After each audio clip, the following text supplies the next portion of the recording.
মানুষগুলো পাগল হয়ে যাবে। কেউ থাকবে তখন টয়লেটে, ইমাজিন কেমন ভাবে আল্লাহ নকশা এঁকেছেন। কেউ থাকবে টয়লেটে, কেউ থাকবে ক্ষেত খামারে, কেউ থাকবে অফিস আদালতে, কেউ থাকবে রান্নাঘরে, কেউ থাকবে মৌজ মাস্তির ভেতরে। ঠিক তখনই কিয়ামত হয়ে যাবে, কেউ পার পাবে না। সবার মুখে একটা চিৎকার, আইনাল মাফার, পালাবো কোথায়? কিয়ামতটা শুধু পৃথিবীর একদিকে অনুষ্ঠিত হবে না, গোটা বিশ্বব্যাপী হবে, তাই না? নাকি বাংলাদেশে কিয়ামত শুরু হইলে সৌদিতে হবে না? হ্যাঁ, আমেরিকাতে হবে না, সুইজারল্যান্ড, ইন্দোনেশিয়া, অস্ট্রেলিয়া, গোটা বিশ্বব্যাপী একসাথে কিয়ামতের ভয়ঙ্কর দৃশ্যের অবতারণা ঘটবে। চিল্লা এখন ঠিক কিনা? মা তার ছেলেরে চিনবে না, দুধের বাচ্চাকে রেখে মা পালাবে। দুধের বাচ্চা, যে বাচ্চা দুধ খায়, ব্রেস্ট ফিডিং বেবি, এই বাচ্চারা রেখে মা কোনো দিকে যায়? ডানে বায়ে কোথাও সরতে চায় না, ব্যথানি পায়, কষ্টনি পায়। এই দুধের বাচ্চাটারে ধাক্কা মেরে মা দিবে দৌড়। তাহলে কি ভয়ঙ্কর ঘটনা সেদিন ঘটবে। 3 মাসের 4 মাসের পেটের ভেতরে অপরিপক্ক বাচ্চা, এখনো পরিপূর্ণ হয় নাই, হাত পা ভালোভাবে গজায় নাই, ছোট্ট একটা গোশতের টুকরা। হসপিটালে এরকম যতগুলো নারী থাকবে, কিয়ামতের ভীতিকর অবস্থা দেখে মুহূর্তের মধ্যে সব অপরিপক্ক বাচ্চাগুলো ডেলিভারি হয়ে যাবে। এক ধাক্কায় 3 মাসের বাচ্চাটার হাত পা গজায় নাই এখনো ঠিক মতো, এক ধাক্কায়, এক ভূকম্পনে, এক কাঁপুনির চোটে পেটের সব বাচ্চাগুলো খালাস হয়ে যাবে, ডাক্তার ছাড়া, ইনজেকশন ছাড়া। আল্লাহ বললেন সেদিনটার নাম হলো আল কারিআহ। মাল ওয়া মা আদরাকা মাল ইয়াউমা ইয়াকুনুন নাসু কাল ফারাশিল মাবথুস, মানুষগুলো নিক্ষিপ্ত হবে। ওয়া তাকুনুল জিবালু কাল আহিনিল মানফুশ, পাহাড়গুলো তুলার মতো ধ্বনিত হতে থাকবে। এখন উপরের দিকে তাকালে কি সুন্দর নীল আকাশ দেখা যায়, সেদিনে আকাশও থাকবে না। ইয়াউমিন নাতবিস সামাআ কা তায়্যি সিজিল্লিল কুতুব, কাগজের পৃষ্ঠা যেমনি তোমরা ভাঙো, কাগজ যেমনি হাতের মুঠোয় নিয়ে তোমরা গুটিয়ে ফেলো, সেদিন এই বিশাল 7 আকাশটারও হাতের মুঠোয় নিয়ে গুটিয়ে ফেলবে কে? কুতুব। Can you imagine? আপনি কি কল্পনা করতে পারেন এই দৃশ্যপট যখন ঘটবে গোটা বিশ্বব্যাপী কি মেসাকার হবে? স্যাটেলাইট চ্যানেলগুলো ভেঙে দুমড়ে মুচড়ে পড়বে, পৃথিবীর যত বড় বড় টাওয়ার গুলো আছে ভেঙে আবাসিক এলাকার উপর পড়বে, পাহাড়গুলো ভেঙে খান খান সাগরের পানির ভেতরে দাউ দাউ করে আগুন জ্বলবে।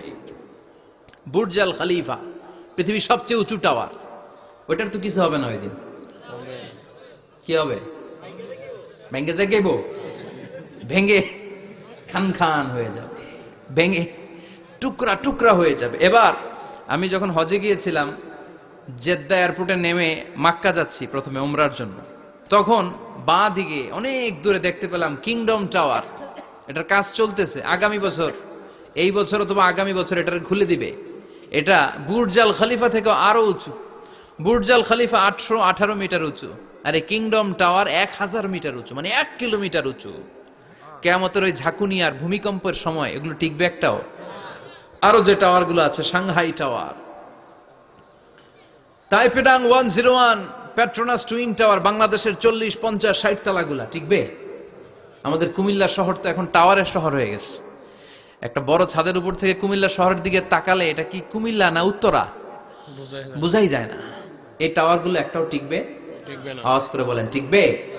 সে কথাই আল্লাহ বললেন আল কারিআতু মাল কারিআতু ওয়া মা আদরাকা মাল কারিআ ইয়াউমা ইয়াকুনুন নাসু কাল ফারাশিল মাবথুস ওয়া তাকুনুল জিবালু কাল আহিনিল মানফুশ। কি দৃশ্য আল্লাহ আঁকলেন! প্রথমে একটা সাইরেন দেয়া হবে, দেয়ার সাথে সাথে ভেঙে চুরে সব সারখার, মানুষগুলো পাগলের মতো দৌড়াবে। ওমা হুম বিসুকারা ওয়ালাকিন্না আযাবাল্লাহি শাদীদ।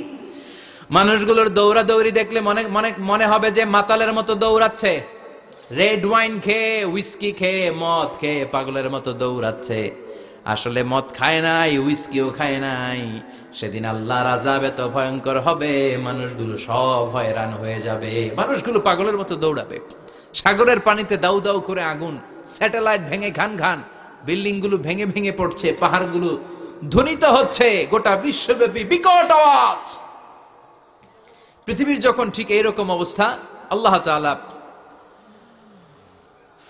ইসরাফিলকে বলবে, ইসরাফিল, 3টা ফুৎকার দেওয়ার জন্য তোকে তৈরি করেছি, এবার দ্বিতীয় ফুৎকারটা দে। তাকে ফুৎকার দিতে হবে মোট কয়টা? আরো জোরে বলেন। সে কেবল একটা দিয়েছে, এবার দ্বিতীয় ফুৎকার দিবে। দ্বিতীয় ফুৎকার যখন সে দিবে, মুহূর্তের মধ্যে পৃথিবীর মধ্যে যত মানুষ আছে সবগুলো মরতে শুরু করবে। একটার পর একটা মালাকুল মাউত রুহু কবজ করতে শুরু করবে। মরবেন না শুধু একজন, চিল্লায় বলেন তিনি কে? কুল্লু মান আলাইহা ফানি ওয়া ইয়াবকা ওয়াজহু রাব্বিকা যুল জালালি ওয়াল ইকরাম ফাবিআইয়ি আলাই রাব্বিকুমা তুকাযযিবান। পৃথিবীর মধ্যে যা যা তোমরা দেখো সব হয়ে যাবে ফান। সব কি? ফান। আমরা বলি না ফানা ফানা, বলি ফানা ফানা, কিছু থাকবে না, থাকবে একজন, চিল্লায় বলেন তিনি কে? এজন্য সব সময় আল্লাহর কাছে কামনা করবেন, আল্লাহ তুমি ঈমানের মরণ দাও। পড়ে না আমিন? ও আল্লাহ তুমি আমাদেরকে শাহাদাতের মরণ দাও। পড়ে না আমিন? আমাকে শহীদ করে সেই মিছিলে শামিল করে নিও, যে মিছিলের নেতা মীরে হামজা খোবায়েবে খাব্বাব আল্লাহর কাছে ছিল অতি প্রিয়, শামিল করে নিও, আমাকে শহীদ করে সেই মিছিলে শামিল করে নিও। পড়েন আমিন? বিশ্বনবী বলেন, শাহাদাতের তামান্না নিয়ে যদি, অন্তরে শাহাদাতের ইচ্ছা নিয়ে যদি, শাহাদাতের তামান্না নিয়ে যদি কেউ বিছানার মধ্যে ডায়রিয়া রোগে আক্রান্ত হয়েও মারা যায়, হার্ট অ্যাটাক করেও মারা যায়, স্ট্রোক করেও যদি মারা যায়, কিন্তু অন্তরে যদি শাহাদাতের তামান্না থাকে, কিয়ামতের ময়দানে শহীদদের সাথে তারে দাঁড় করাবে কে? ঈমানের পথে অবিচল থেকে আমার মরণ যেন হয়। পড়েন আমিন?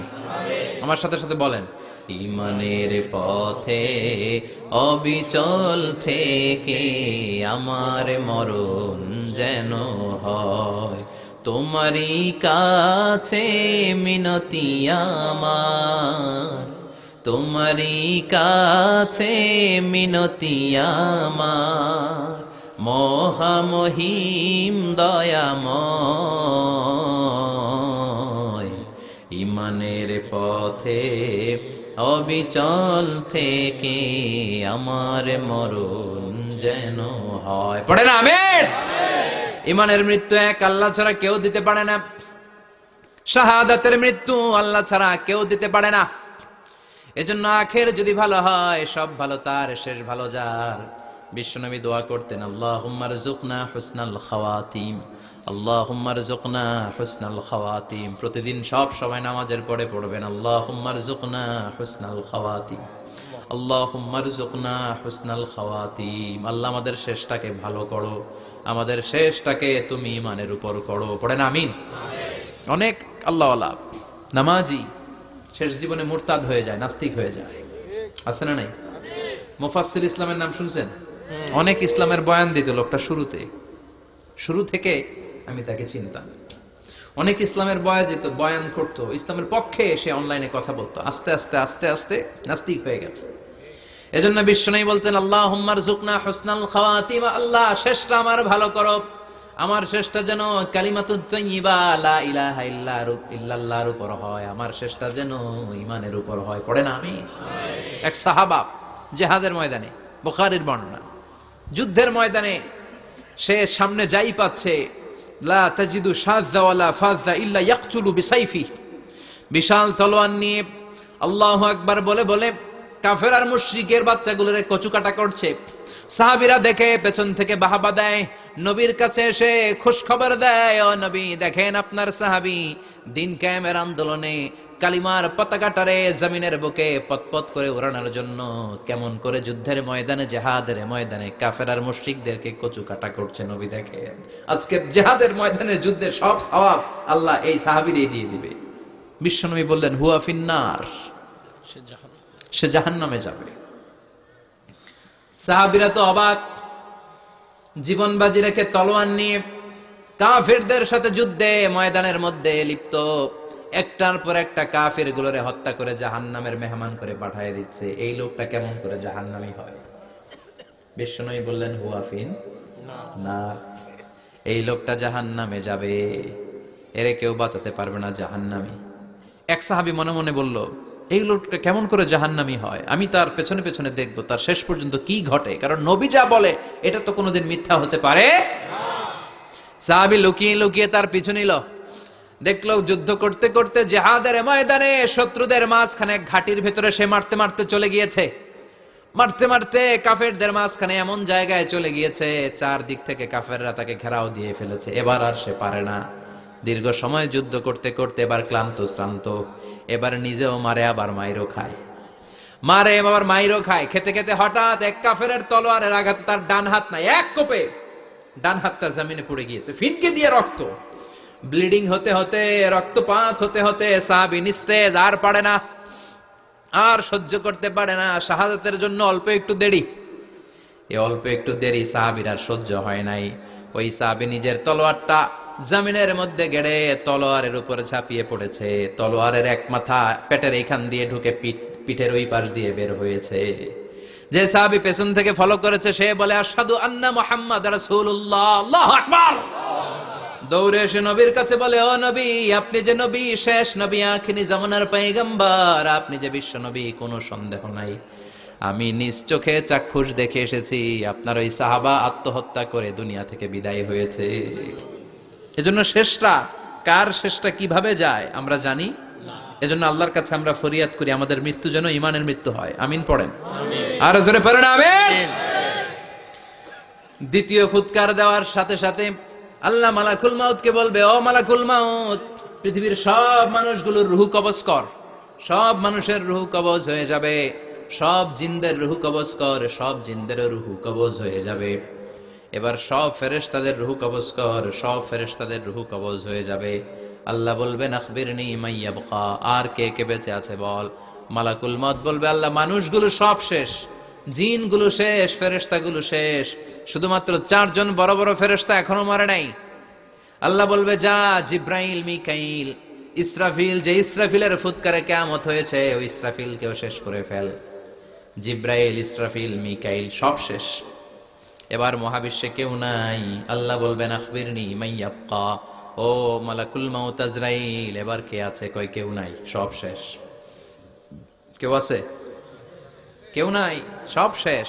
আছে শুধু আল্লাহ আর মালাকুল মাউত, ঠিক কি না?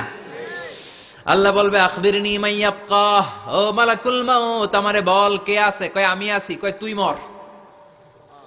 আমি আছি, আমি। আল্লাহ বলবে তাহলে এবার তুই মর। তুই মর শোনার সাথে সাথে মালাকুল মাউতের কাঁপুনি ছুটে যাবে, খিচুনি ছুটে যাবে, ভয় ভয়ে খিচুনি ছুটে যাবে, কারণ মৃত্যুটা তো সে দেখেছে। দুইটা সিস্টেমে মালাকুল মাউত রূহ কবজ করে। আপনারা যারা আল্লাহওয়ালা, আপনাদের মাথার সামনে এসে একটা যুবক, সুশ্রী, যত সুন্দর হতে পারে একজন মানুষ, এরকম একজন মানুষের চেহারায় আসবে আপনাদের কাছে। এসে সুগন্ধি পারফিউম মাখা সাদা ধবধবে কাপড় পরে এসে আপনার শিওরে বসবে। এসে খুবই বিনয়ের সাথে, ভদ্রতার সাথে বলবে, ইয়া আইয়াতুহান নাফসুল মুতমাইন্না, ইয়া আইয়াতুহান নাফসুল মুতমাইন্না, ইয়া আইয়াতুহান নাফসুত তাইয়্যিবা, হে পবিত্র আত্মা বেরোয় আয়। বলার সাথে সাথে আপনার রুহটা স্মুথলি বের হয়ে যাবে। ইয়াতি বিহানুত মিন হানুতিল জান্নাহ, কাফান মিন আকফানিল জান্নাহ, জান্নাতের হানুতে করে কাফনের মধ্যে পেঁচিয়ে আপনার রুহটারে মালাকুল মাউত ইল্লিনে নিয়ে যাবে। আল্লাহ আমাদের সবার নসিবে এই ঘটনা তুমি জারি করে দিও, আমিন। আর যারা ইসলাম মানে নাই, কোরআন মানে নাই, বিশ্ব নবীরা মানে নাই, তাদের সামনে কুৎসিত আকৃতির একটা ভয়ঙ্কর চেহারা নিয়ে আসবে। বিআকবাহি মা ইয়াকুন, হাদিসে এসেছে, যত খারাপ হতে পারে একজন মানুষের চেহারা, যত দুর্গন্ধযুক্ত হতে পারে একজন মানুষের দেহ, বিদঘুটে ভয়ঙ্কর রাক্ষসে এক চেহারা নিয়ে আসবে। মুমিনের সামনে এসে যেমনি ভদ্রভাবে বসে যায়, সে এরকম আসবে না, সে ত্রাস সৃষ্টি করবে। ডাকাত যখন আপনার অ্যাটাক করে এমন ত্রাস সৃষ্টি করবে, কোপ মেরে আঘাত করে আপনি ভয়ে সব দিয়ে দিবেন। ওনারা দেখলে আপনার পিলে চমকে যাবে। ভয়ঙ্কর দুর্গন্ধযুক্ত কালো একটা ড্রেস পরে আপনার সামনে এসে এমন ত্রাস সৃষ্টি করে বসবে, ওইটা দেখলে অবস্থা খারাপ। চিৎকার দিয়ে ধমকাবে আর বলবে, ইয়া আইয়াতুহান নাফসুল খাবিসা, হে পাপাত্তা বেরোয় আয় ইলা গাদাবিল্লাহ, আল্লাহর ক্ষোভ, আল্লাহর রাগের দিকে তুই বের হয়ে আয়। মুমিনের আত্মাটা যেমনি স্মুথলি বের হয়ে এসেছে, কাফেরের আত্মাটা বলার সাথে সাথে বেরোতে চাইবে না। আত্মাটা একবার ডানে দৌড়, একবার বায়ে দৌড়, একবার সামনে দৌড়, আর একবার পিছনে দৌড়। এবার মালাকুল মাউত আরো হিংস্র হয়ে যাবে, পা থেকে টান মেরে সারা দেহ থেকে খিচুনি দিয়ে পুরো দেহটারে চাপতে চাপতে জীবিত একটা ছাগলের চামড়া জীবিত অবস্থায় তার দেহ থেকে উল্টো দিকে টেনে টেনে বের করলে যেমন কষ্ট হয়, একজন কাফেরের রুহু দেহ থেকে টেনে হিচড়ে মালাকুল মাউত বের করে ফেলবে। এজন্য আল্লাহর কাছে আমরা চাই, ঈমানের পথে অবিচল থেকে আমার মরণ যেন হয়। প্রতিদিন পড়বেন এটা দোয়া। ঈমানের পথে থেকে যেন আমাদের মৃত্যু হয়, পড়েন আমিন। মালাকুল মাউত এই দৃশ্যগুলো নিজেই ঘটিয়েছে, তার জানা আছে মৃত্যুর কত কষ্ট। আল্লাহ বলবেন মর, বলার সাথে সাথে কাঁপুনি ছুটে যাবে। আল্লাহ বলবেন কেঁপে লাভ নাই, মর, মরতে হবেই, কারণ কুল্লু নাফসিন, everyone has to take the test of death. সবাইকে মৃত্যু নিতে হবে, গ্রহণ করতে হবে স্বাদ। The most certain thing in our life is death, but the most uncertain thing in our life is the time of death. আমাদের জীবনের সবচাইতে সুনিশ্চিত বিষয় হচ্ছে যে আমরা মরবো, এটা আমরা সবাই জানি না, কিন্তু সবচাইতে অনিশ্চিত বিষয় হচ্ছে যে আমরা কখন মরবো, এটা আমরা কেউ জানি না। জানি মালাকুল মাউত কাঁপতে থাকবে। আল্লাহ বলবেন জান্নাত এবং জাহান্নামের মাঝ বরাবর একটা জায়গা আছে, আল আরাফ, ওইখানে দাঁড়া। ওইখানে দাঁড়িয়ে মালাকুল মাউত বিকট একটা চিৎকার দিয়ে সারা পৃথিবীর মানুষগুলো, ফেরেশতাগুলো যেমনি দুনিয়া থেকে বিদায় হয়েছে, মালাকুল মাউত তখন বিদায় হয়ে যাবে। সেদিন বিকট একটা চিৎকার মেরে তিনি বিদায় হবেন। বিশ্বনবী বলেন মালাকুল মাউতের মরণের সময় সেই চিৎকারটা ওই দিন এত ভয়ঙ্কর হবে, দুনিয়াতে যদি তখন মানুষ থাকতো, কিয়ামত ঘটানোর জন্য আলাদা করে ইসরাফিলের সিংগায় ফুৎকার দেওয়ার আর দরকার হতো না। মালাকুল মাউতের মরণের কষ্টের ওই চিৎকারের আওয়াজ শুনলে মানুষগুলো সব কানের পর্দা ফেটে জমিনের মধ্যে তখনই লাশ হয়ে পড়ে যেত। মালাকুল মাউত এখন আর নাই, ডানে বায়ে সামনে পেছনে কেউ নাই, একজন ছাড়া, তিনি কে? আল্লাহ তখন বলবেন ইয়া আরদু আইনা নাহারুকে, পৃথিবী তোর নদীগুলো কই, বিল্ডিং গুলো কই, রাজা বাদশা গুলো কই, পৃথিবীর নাজ নেয়ামত কই, ভোগের দুনিয়া আজকে কোথায়, অহংকার দাপট আর ক্ষমতার বড়াই আজকে কোথায়? লিমানিল মুলকুল ইয়াউম, who belongs the kingdom today, আজকে ক্ষমতা কার? চিল্লায় বলেন তো, সেদিন ক্ষমতা হবে কার? আল্লাহ। লিমানিল মুলকুল ইয়াউমা লিল্লাহিল ওয়াহিদিল কাহ্হার, ক্ষমতা সেদিন কারো নয়, ক্ষমতার মালিক একজন, তিনি কে? সব ক্ষমতার মালিক আল্লাহ, কেউ নাই, সব মরে গেছে। এভাবে যে কত হাজার কোটি বছর আল্লাহ একা থাকবেন এটা আল্লাহ জানেন, আমরা কেউ জানি। ইসরাফিলকে আল্লাহ বানিয়েছিলেন সিংহায় 3টা ফুৎকার দেওয়ার জন্য, চিৎকার করে বলতে হবে কয়টা? দিছে কয়টা? বাকি আছে কয়টা? এবার রব্বুল আলামিন ইসরাফিলকে জীবিত করবেন, জীবিত করে বলবেন তাড়াতাড়ি 3য় ফুৎকার দিয়ে তোর ডিউটি শেষ কর। সুবহানাল্লাহ পড়েন। ইসরাফিল এবার 3য় ফুৎকার দিবে। 3য় ফুৎকার দেওয়ার সাথে সাথেই পৃথিবীর বিভিন্ন প্রান্ত থেকে, মহাবিশ্বের বিভিন্ন প্রান্ত থেকে মানুষের জিনগুলো দাঁড়াতে শুরু করবে। বিমান দুর্ঘটনায় যারা মারা গিয়েছে, ছাই হয়েছে, ছাই থেকে উঠে দাঁড়াবে। তিমি মাছের খাবার হয়ে সাগরের মধ্যে মিশে গিয়েছিল, সাগর থেকে দাঁড়াতে শুরু করবে। পাহাড়ের মধ্যে যারা মারা গিয়েছে, পাহাড় থেকে উঠবে। হিন্দুদের শ্মশানের মধ্যে যেখানে লাশ পোড়ানো হতো, ওখান থেকে দাঁড়াবে। মানুষগুলো কবর থেকে উঠবে, যে যেখানে মারা গিয়েছে সেখান থেকে দাঁড়াবে। মিনহা খালাকনাকুম ওয়া ফিহা নুঈদুকুম ওয়া মিনহা নুখরিজুকুম তারাতান উখরা, মাটি থেকে বানালাম, মাটির কবরে পাঠালাম, আবার মাটির কবর থেকে দাঁড় করায় দিবে কে? মানুষগুলো দাঁড়াবে। মুমিন বান্দারা চোখ কচলাতে কচলাতে বলবে মান বাআসানা মিন মারকাদিনা, قالوا من بعثنا من مرقدنا هذا ما وعد الرحمن وصدق المرسلون। মুমিন বান্দারা চোখ ডলতে ডলতে বলবে ঘুম ভাঙালো কে? ঘুম ভাঙালো মরার কুকিলে, ঘুম ভাঙাইয়া গেল রে হে মরার কুকিলে, কয় না? এটা মরা কুকিল আবার ঘুম ভাঙায়, ব্যাটারি দিছে মানে এটার ভিতরে। আমার ঘুম ভাঙালো কে? মুমিনরা, আপনারা। দেদারসে আনন্দের ঘুম দিবেন সেদিন কবরে। তিনটা প্রশ্ন আপনারে করা হবে। মার রব্বুক, তোর রবের নাম কি? তোমার ধর্মের নাম কি? এই লোকটারে চিনো নাকি? ওনার নাম কি? এবার বলবে তিনটা প্রশ্নের উত্তর কোত্থেকে শিখলা? কও কোত্থেকে শিখছেন? বলতে হবে কোরআন থেকে শিখেছি। চারটার উত্তর যখন করতে পারবেন, ইফসাহু লাহু কবরুহু ৭০ যিরাআন, কবরটারে ৭০ হাত লম্বা করে দেয়া হবে। ওয়া ইফতাহু লাহু বাবুন ইলাল জান্নাহ, আপনার কবরের ভেতরে থেকে জান্নাতের দিকে একটা ঘর করে দেয়া হবে। জান্নাতের সুঘ্রাণওয়ালা সুবাতাস আপনার কবরের মধ্যে এসে ধাক্কা মারবে। জান্নাতে ঢোকা লাগবে না, আপনার ওই কানেকশন দিয়ে আসবে। এয়ার কন্ডিশনের যে রুমগুলো আছে, ওই রুমগুলোর ভিতরে না ঢুকলো, দরজার আশেপাশ দিয়ে হাঁটলেও একটা ঠান্ডা ঠান্ডা আছে বাতাস আছে না নাই? দেহের মধ্যে লাগে। জান্নাতে আপনার ঢোকা লাগবে না, কবরের মধ্যে শুয়ে শুয়ে জান্নাতের সুবাতাস পাবেন। এবার বলবে ফায়ুলবাসু লিবাসু আহলিল জান্নাহ, জান্নাত থেকে আনা 2টা জান্নাতি সেট পোশাক আপনারে পরিয়ে দেয়া হবে। আল্লাহু আকবার। এবার আপনারে বলা হবে আহলান ওয়া সাহলান, কংগ্রেচুলেশন, খোশ আমদেদ, তোমার জন্য কংগ্রেচুলেশন, সুস্বাগতম। তিনটার পরে চতুর্থ প্রশ্নের উত্তরও পেরেছো। জান্নাতের পোশাক তোমারে পরিয়ে দিলাম, আর কোনো কাজ নাই, এবারের মতো খেলা শেষ, এবার ঘুমাও। কি করো? কথা বলেন। ঘুমাও। নাম কানাউমিল আরুস, বাসর রাতে বর যেমনি কনেকে নিয়ে শান্তির ঘুম দেয়, এরকম ঘুম দাও। তোমার ঘুম কেউ ভাঙাতে পারবে না, ইসরাফিলের 3 নাম্বার ফুৎকার ছাড়া। সুবহানাল্লাহ পড়বেন না? সেই ঘুম ভেঙে যাবে, চোখ ডলতে ডলতে বলবে মান বাআসানা মিন মারকাদিনা হাযা মা ওয়া'দার রহমান ওয়া সাদাকাল মুরসালুন। চোখ ডলতে ডলতে বলবে কে আমাদের ঘুম ভাঙালো? ফেরেশতারা বলবে হাযা মা ওয়া'দার রহমান, এটা সেই দিন যেদিনের ওয়াদা দিয়েছে কে? আল্লাহ। আজকের দিনটা হলো ফাইনাল দিন। আজকের খেলাটা হবে ফাইনাল খেলা, দ্য ফাইনাল ডে। আজকে বিচারের দিন। ওই যে শুনছিলা জাররা জাররা বিচার হবে, ওই বিচার আজকে অনুষ্ঠিত হবে। পৃথিবীর বুকে যে বিচারগুলো হয় নাই, সেদিন ওই বিচারগুলো করবে কে? আল্লাহ। পৃথিবীর বুকে যে ধর্ষণের বিচার হয় নাই, ওই দিন ওই ধর্ষণের বিচার আছে না নাই?